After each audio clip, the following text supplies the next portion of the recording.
Épouse d'Afrique, petite reine noire, tu vas connaître des moments de gloire, car toutes les nations sont dans la confusion. L'Europe, l'Amérique sont dans la politique, mais Dieu est en Afrique, dans tes cœurs magnifiques. Lève-toi, ô Afrique, lève-toi.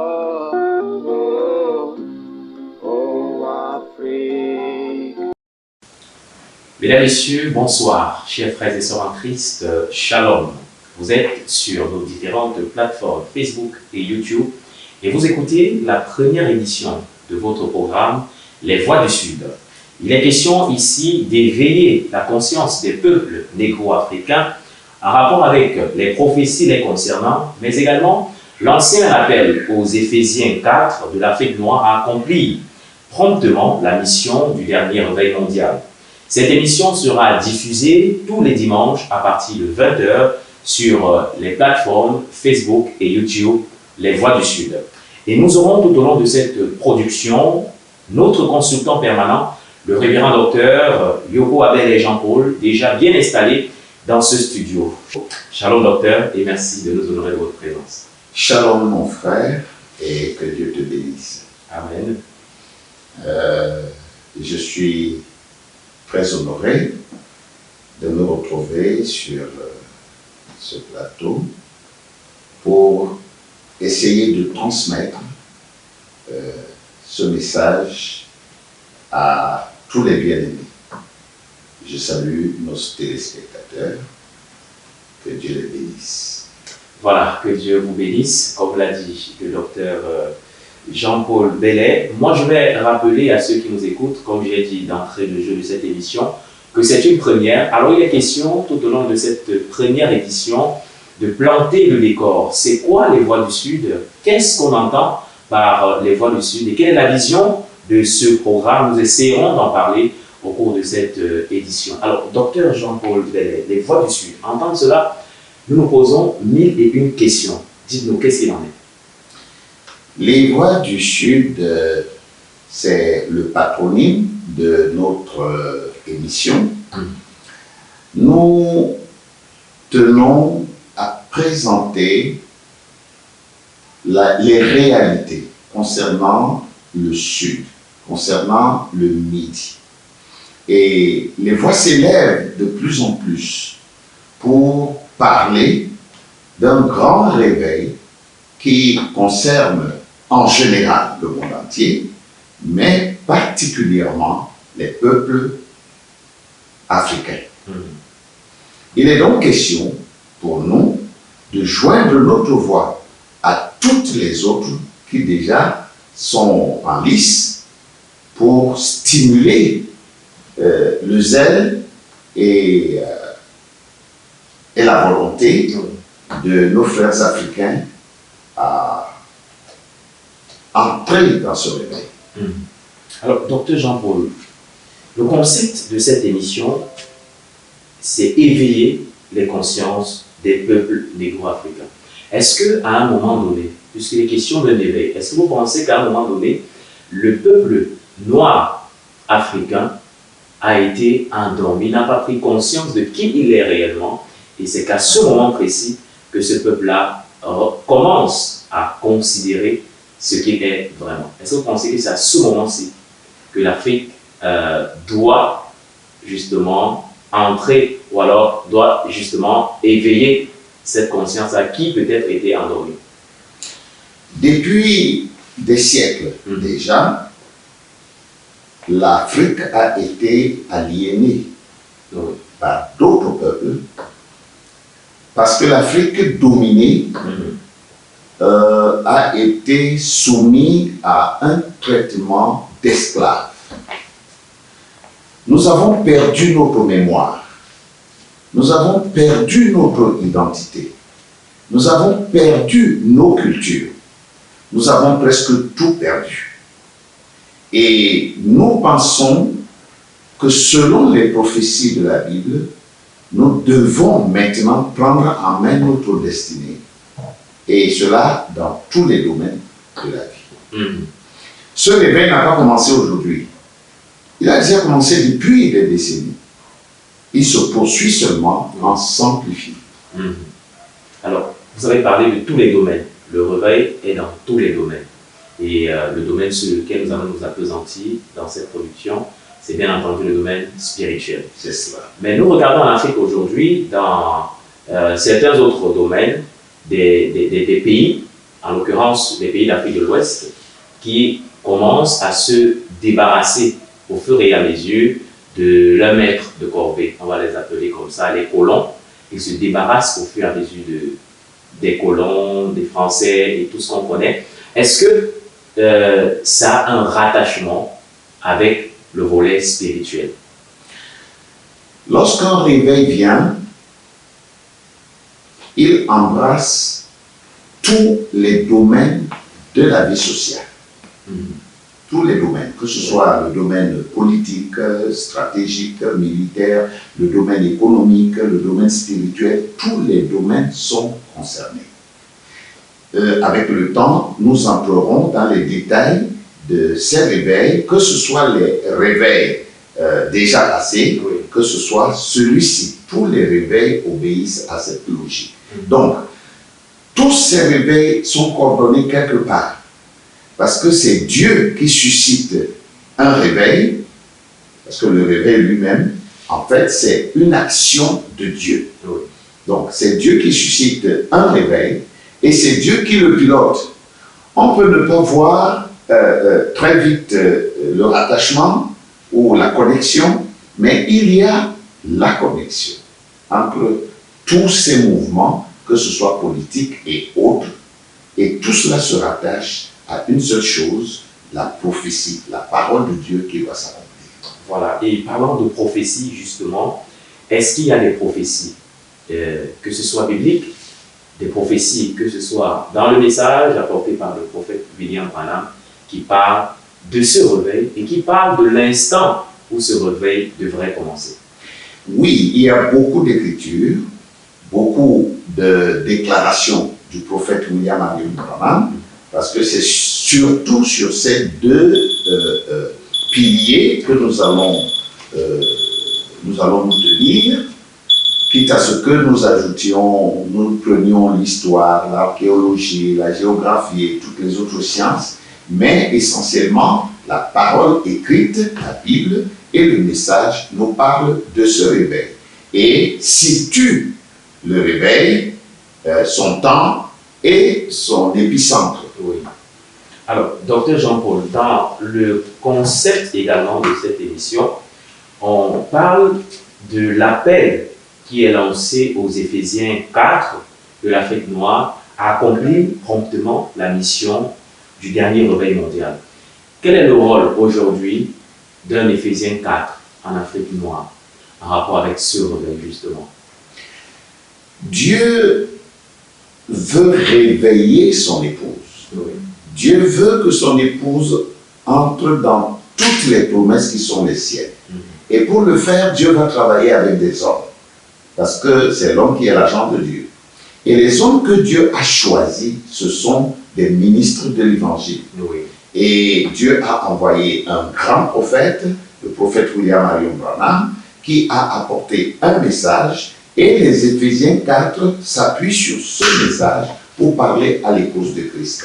Donc, leur rôle aujourd'hui, c'est de stimuler la foi des croyants, Oui. des membres de cette épouse, et les amener à voir les promesses du temps de la fin qui les concernent. Donc, l'Afrique a des promesses particulières qui peuvent faire. Voilà, les promesses, l'Afrique a des promesses particulières, mais toutes ces promesses ont pour base le réveil de l'épouse d'Afrique. Ce que nous appelons le réveil de la reine du Sud ou le réveil de la reine du Midi. Notre prophète, William Branham, nous a dit que c'est l'évangile qui amène la civilisation. Et il nous a dit que la civilisation marche avec le soleil. Donc, pour qu'il y ait réellement un réveil, soit civilisationnel, soit politique, tout réveil dans un peuple doit partir de l'évangile. Donc, on va prendre dans cette émission au socle la parole de Dieu, la Bible, également le message de William Branham, dans lesquels sont comprises tellement de promesses rattachées au réveil de l'Afrique. Et Dr Jean-Paul Bellet, que dire de ces personnes-là qui sont un peu sceptiques face à ce mouvement, si je peux l'appeler, de réveil de l'Afrique? Lorsque le soleil se lève, il se lève à l'est. Et tout le monde ne voit pas le soleil au même moment. Il y a beaucoup de bien-aimés qui n'ont pas encore saisi cette vision. Et c'est là justement notre rôle d'essayer de leur faire voir ce que Dieu est en train de faire maintenant. William Branham dit, l'homme est toujours émerveillé en voyant ce que Dieu a fait hier. Et il attend avec enthousiasme ce que Dieu fera demain. Mais malheureusement, il n'est pas conscient de ce que Dieu est en train de faire tout de suite, sur le moment.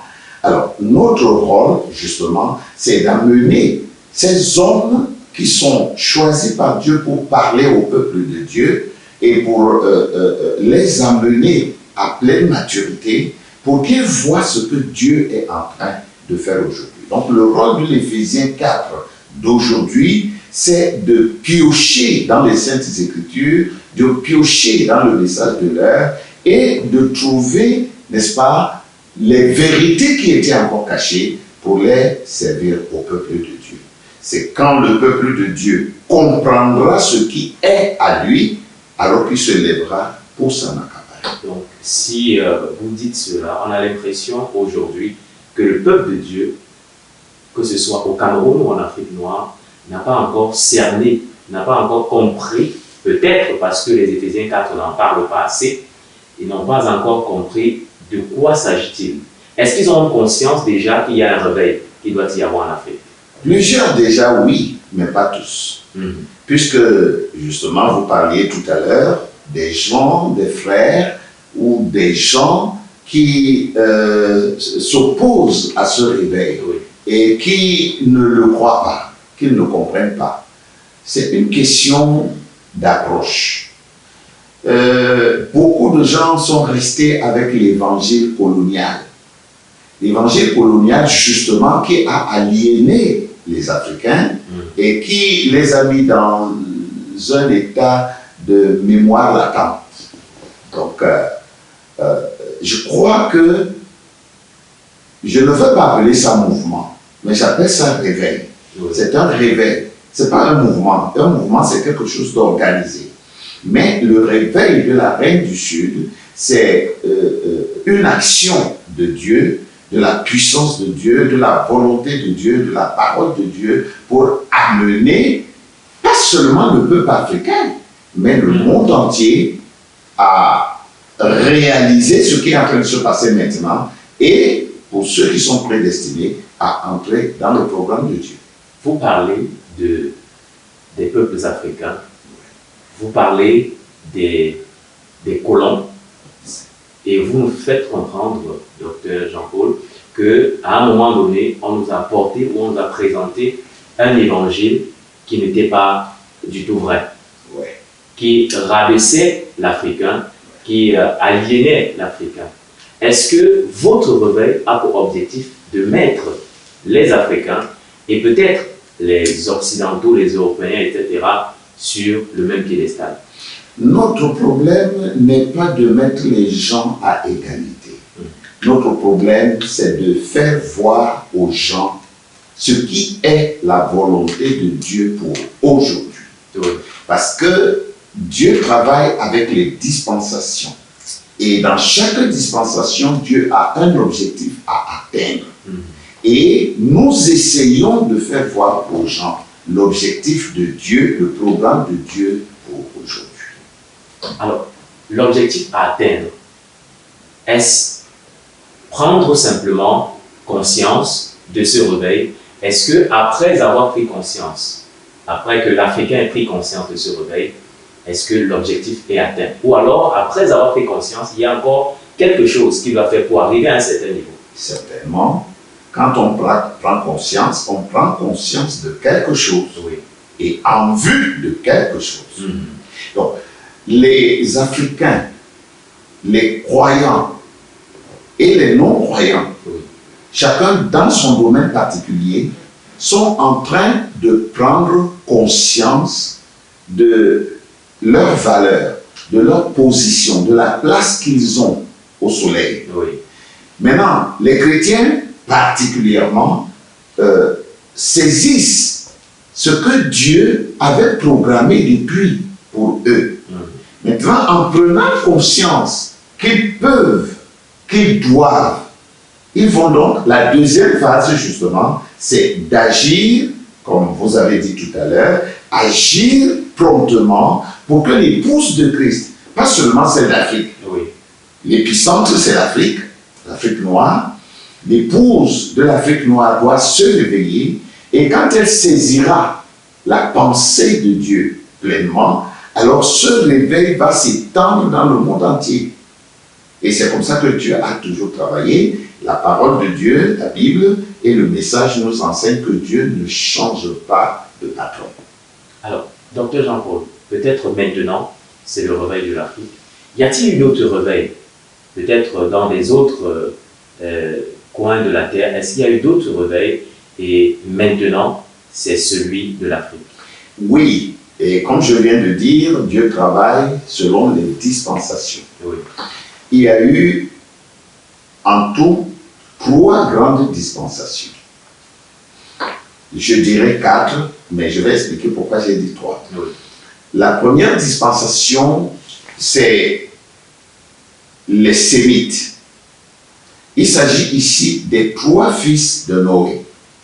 Dieu a visité chacun de ses fils, leurs descendants, bien entendu, en un temps donné.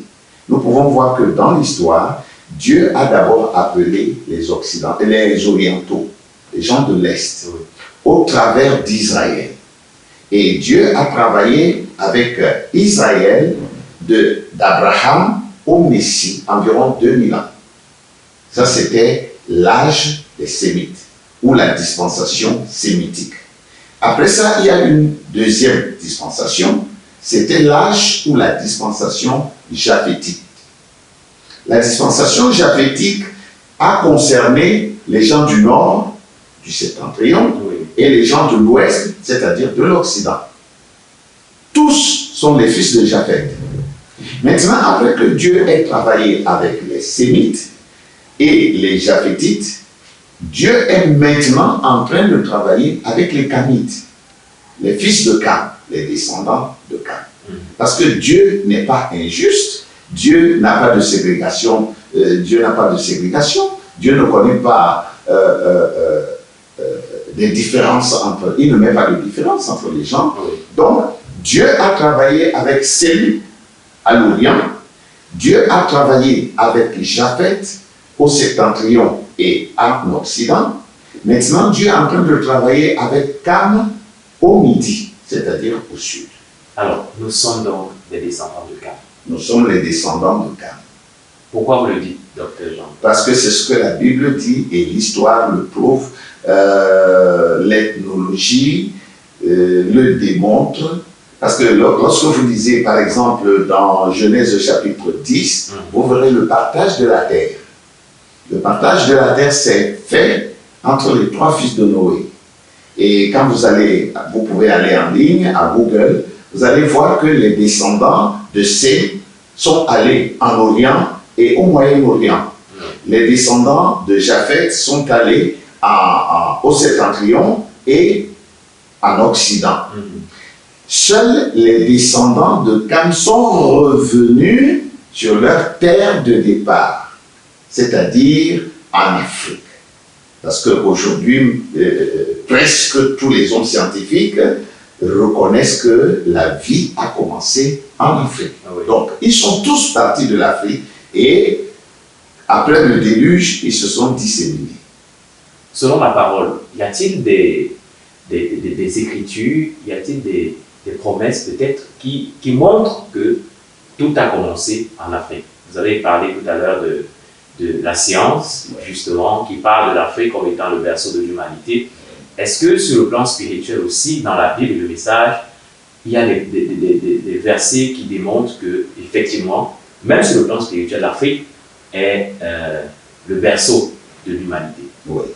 Nous parlerons de ces choses en détail, avec des preuves à l'appui, comme c'est la première édition. Oui. Mais il y a des écritures dans la Bible, des écritures claires dans la Bible et dans le message qui démontrent que tout a commencé en Afrique. Par exemple, la Bible nous dit que c'est en Éden que Dieu a commencé. Oui. La Bible dit Dieu a créé un jardin à l'est de l'Éden. Et la Bible dit que c'est là que Dieu a formé l'homme, a créé le premier homme, que nous appelons aujourd'hui Adam. Donc, l'Éden, le prophète William Branham nous dit, et beaucoup d'hommes de science d'ailleurs, que l'Éden est en Afrique. Était, puisqu'on ne retrouve pas la trace, l'Éden était en Afrique. Frère Branham dit que l'Éden était en Égypte.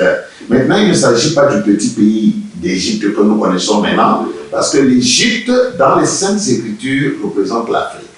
L'Afrique, le nom Afrique n'est pas dans la Bible, mais l'Afrique dans la Bible est représentée par l'Égypte, l'Éthiopie, la Libye, Patros. C'est ce que la Bible connaît comme nom. C'est des noms qui étaient connus à cette époque-là. Donc, si l'Éden est le point de départ de la vie humaine sur la terre, et que l'Éden est en Afrique, ça veut dire que c'est à partir de l'Afrique que Dieu a créé l'homme et la civilisation et toutes les sciences ont commencé en Afrique. Voilà, d'où l'importance, docteur Jean-Paul Bellet, d'où l'importance de cette Afrique, d'où l'importance des Africains dans le plan ou le programme de Dieu aujourd'hui. Oui, l'Afrique a une place prépondérante dans le programme de Dieu et nous le verrons vraiment. L'Afrique est le fer de lance de la puissance de Dieu sur la terre.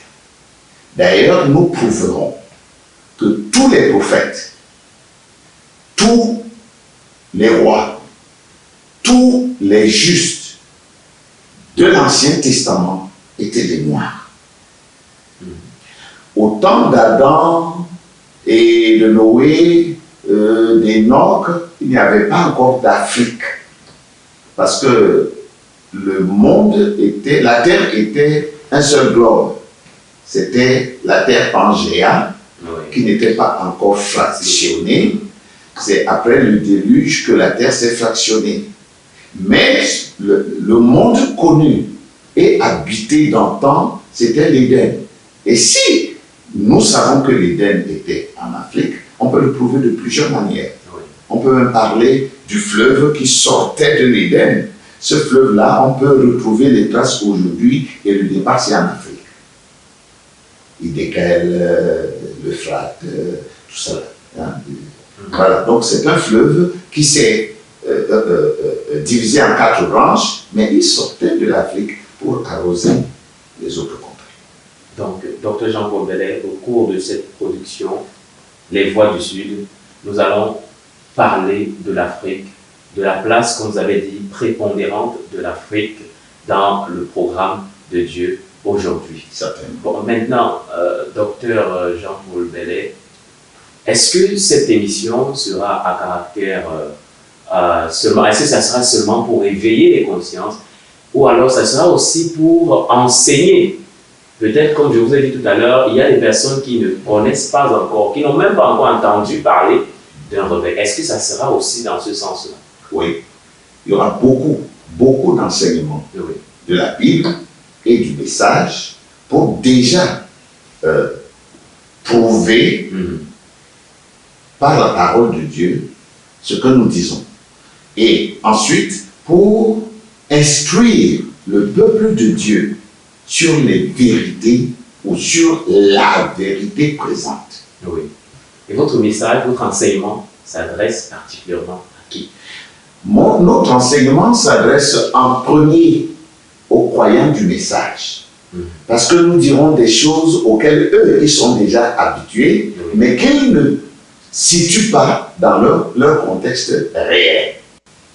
Est-ce qu'aujourd'hui un Africain peut croire le message simplement, Dr Jean-Paul, et ne pas peut-être prendre conscience de ce réveil de l'Afrique? Beaucoup croient le message, mais qui n'ont pas encore pris conscience. Est-ce que ça pose problème? Est-ce que ça pose problème? Quelque part, oui, ça pose problème. Parce que, comme je le disais tout à l'heure, l'Afrique a une mission. Oui.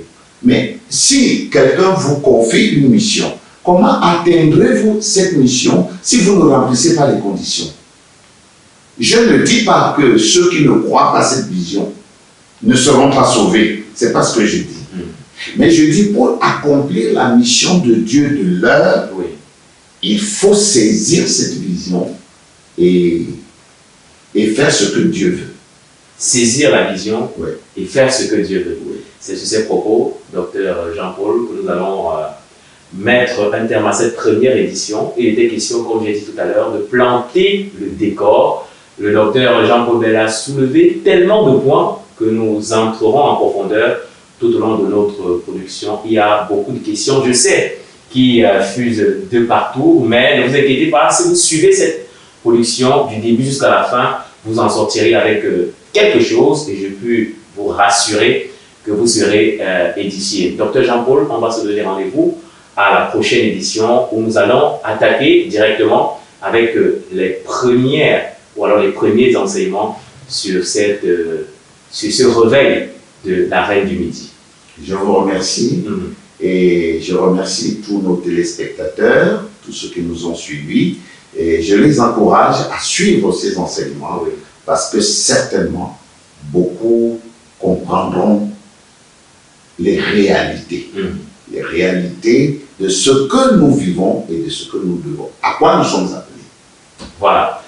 Voilà qui est dit. Dr Jean-Paul Bell vous donne rendez-vous donc à la deuxième édition de ce programme Les Voix du Sud, diffusé tous les dimanches, comme j'ai dit en début de cette émission, à partir de 20h sur nos différentes plateformes Facebook et YouTube qui portent les noms Les Voix du Sud. Allez vous inscrire, allez vous connecter pour suivre ces éditions et le Seigneur parlera certainement par le moyen de son serviteur. Donc, portez-vous bien et à dimanche prochain, Dieu voulant. Shalom. Épouse d'Afrique, petite reine noire, tu vas connaître des moments de gloire, car toutes les nations sont dans la confusion. L'Europe, l'Amérique sont dans la politique, mais Dieu est en Afrique, dans tes cœurs magnifiques. Lève-toi, ô Afrique, lève-toi.